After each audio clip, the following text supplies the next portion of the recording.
Գեղամ Մանուկյան, համեցեք։ Աշխատակազմին շատ ծանրաբեռնեք, ասեմ ինչ ասել։ Երկու խմբագիր ենք, նախին հասկանանք ինչա։ Միքայել Մինասյանի դեմ անձնական բնույթի հոդվածներ չգրելու համար հայ փոստը պայմանագիր կնքե հայկական ժամանակի հետ, բեզվազրատ թերթը ընդունելու։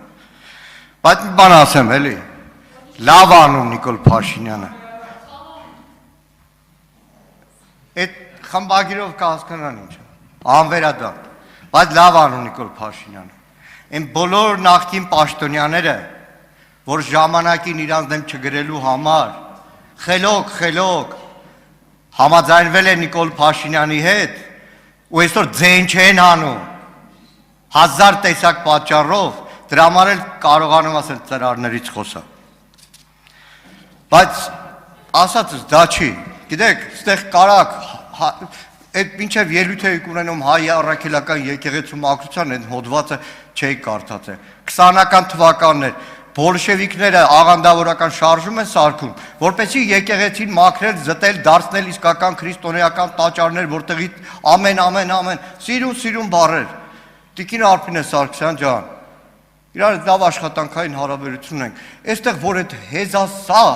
ելույթ եք ունենում։ Դեկտեմբերի 25-ից մի քանի հատ հարց եմ ուղարկել ներքին գործերի նախարարություն։ Հարցրել եմ, թե այդ ոստիկանները, քրեական ոստիկանության բարձրաստիճան ոստիկան, օրինակ Արտուր Զաքարյան, ինչ գործ ուներ եպիսկոպոսների ուղեկցելու գործով, թե քրեական գործ է։ Դուք կարաք շատ սիրուն խոսեք, ժողովուրդ, բայց ամբողջ երկրով տերոր է ենթարկում։ Նիկոլ Փաշինյան, ոստիկանություն, ԱԱՑ հասել են այնտեղ, որ երեք Մասյատոթը թեմի տերհայրը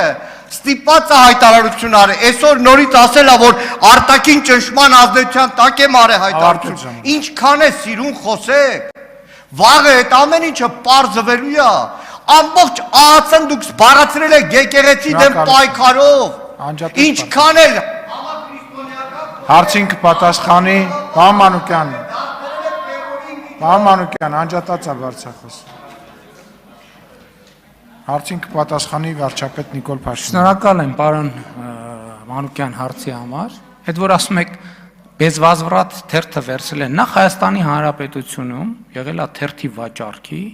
1-2 համակարգ, այսինքն դու կամ պետքա վաճառեիր, կամ չպետքա, ընդ որում օրենքով պարտավորություն են ունեցել, որ պետքա վաճառեն։ Հիմա ես ասեմ, գնացեք հաշվապահությունով հանեք, թե այդ ընկերությունները հայկական ժամանակ թերթը բեզվազվրատ վաճառելու արդյունքում ինչքան շահույթ են ստացել,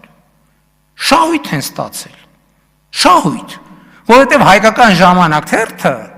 եղել է պահանջված ապրանք, կոմերցիոն պայմանագիր է, այդ միշիկը, եթե դա այդ հայփոստի հետևում միշիկն է եղել, ուրեմն ոչ թե իրանք են մեզ փող տվել, ես եմ իրանց փող տվել։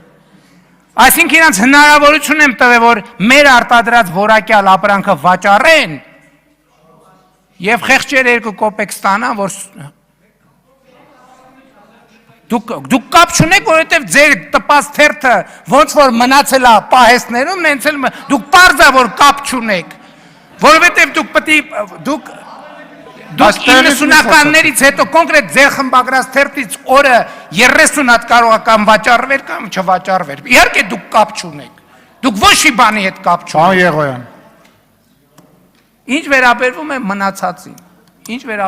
մնացածին։ Հայաստանի Հանրապետությունը ինքը իրան պաշտպանելու է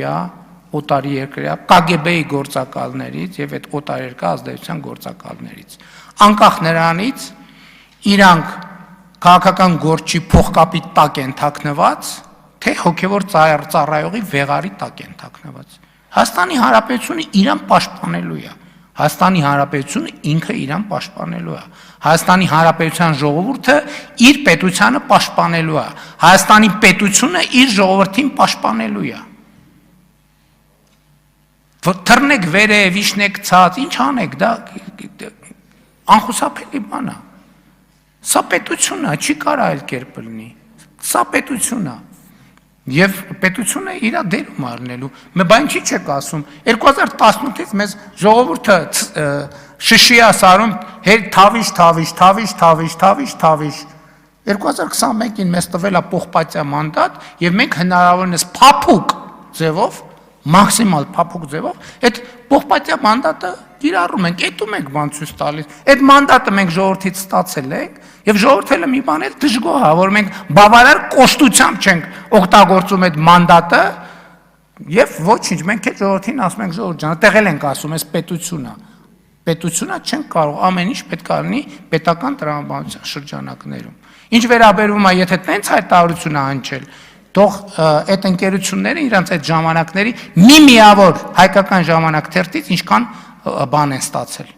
Շահույթ։ Մի միավոր թերթի վաճառքից 30 դրամ մենք տվել ենք իրանց։ Մի միավոր թերթի վաճառքից։ Արձագանք։ Ախր իզուր չեմ ասում, որ աղանդավորական շարժում է։ Այս էլ բոլշևիկների ազատ եկեղեցի աղանդավորական շարժման 12 կետանոց ծրագրի հետևյալ կետը, որ դուրս պետք է դրվի եկեղեցում այս կամ այն կուսակցության կամ այս պետության, այս կամ այն պետության ձեռքին խաղալիք դառնալով վերածնվող խորհրդային Հայաստանի դեմ են գործում դավաճանաբար։ Լսեք, ես ինչի մասին եմ ասում։ Ասում է ԱԱԾ ներքին գործերի նախարարություն, ոստիկանություն, սարքել եք բռնության միջոց, ԱԱՑ օպերը ինչ գործ ունի քահանայի հետ բացատրական աշխատանք տանի, այն հավաքագրման, մենակ բանա, արտաքին ազդեցության գործակալներ, քրական գործ հարուցեք, մի հատ կես տեղեկան, ԱԱՑ-ին չուլեք սարքե, իմ ասած էտա, ինչ վերաբերվում է թերթ վաճառելուն, որ Նիկոլ Փաշինյանը շատ փոքր դպրոցական է, Դաշնակցության երկիրը 60,000-ով էր տպվում, 5,000-ով չէր տպվում։ Ճիշտ է, լույս չկար տպվում էր, հետո լույսերը տվին, դադարեց։ Ինչ կա։ Ինչ վերաբերվում է ԱԱԾ օպերլիազորին, ԱԱԾ օպերլիազորը պարտավոր է այդ թվում հակահետախուզական պրոֆիլակտիկ աշխատանքներ անել, այդ թվում հոգևորականների հետ։ Եվ մենք այդ ուղղությամբ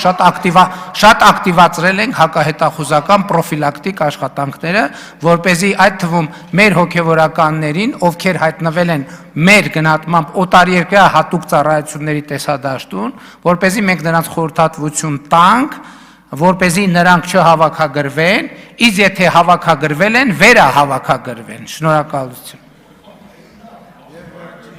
Եվ վերջին հարցը այսօր Քրիստինե Վարդանյան համեցեք։ Գեղամ Նազարյան, ներողություն։